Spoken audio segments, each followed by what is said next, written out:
What if the Flipper Zero could play Pokemon? You've probably seen this little dolphin gadget known for cloning key cards, messing with TVs, and sniffing out wireless signals, but a question I see pop up sometimes is, can it play Pokemon? Well, I found a project on GitHub that claimed to make this possible, and today we're going to break it down.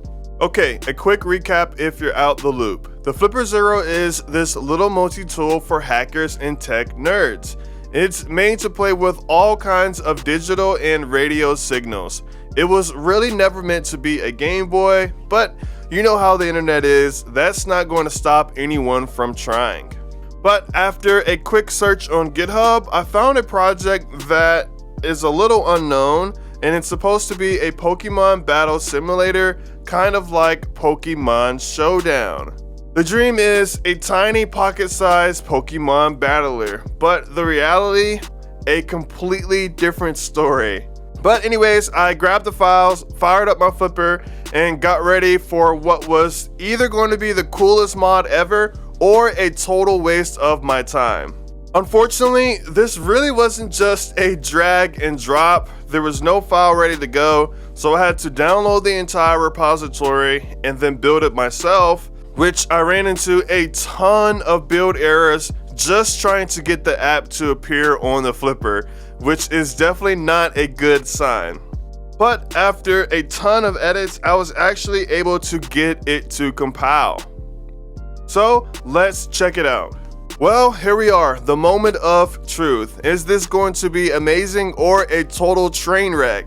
With the app launch, it looks like it could work. You see a menu with Wild Battle, Trainer Battle, View Team, Heal Team, Pokédex, and there's another option that's cut off, but some of those options are unclickable, and as you see, the menu selection disappears as we try to scroll down.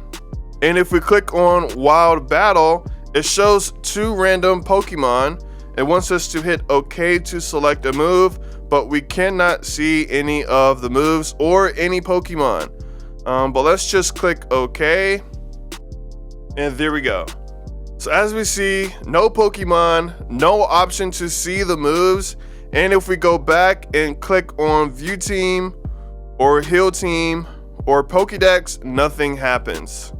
So this isn't a game, it's really just a broken shell. Honestly, it feels like someone used AI or threw it together and just abandoned the project. So the short answer is no, you can't play Pokemon on the Flipper with this thing, and the promise of playing Pokemon on it for now is really just an idea. But this still begs the question here, well, why doesn't it work? Is the Flipper just not powerful enough to run a game from the 90s?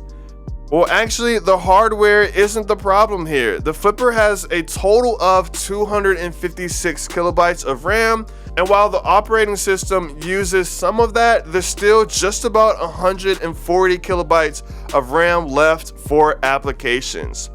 For a simple text-based battle simulator like this one, there's more than enough memory. The issue isn't the hardware, it's the software. This Pokemon app is just a broken, unfinished project.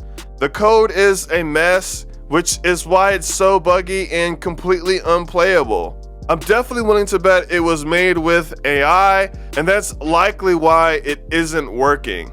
AI code generators are known to struggle with the Flipper's specific and evolving SDK, often producing code that just doesn't work. So it's really not that the Flipper can't play Pokemon, it's that this specific app was poorly made and abandoned. But I do think if a skilled developer took the time to work on this or to build their own Pokemon battle simulator from the ground up, it could definitely work. So is that it? Is the Flipper useless for anything Pokemon related?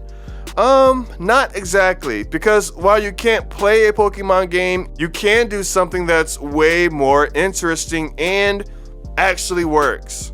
Thanks to a few developers in the community, there's an app that actually lets you trade Pokemon with actual Game Boy cartridges from generations 1 and 2. Using the Flipper's GPIO pins and a regular Game Link cable, you can literally plug it into a Game Boy. And with this tool, you can pretty much build a Pokemon from the ground up and then trade it directly into the Game Boy.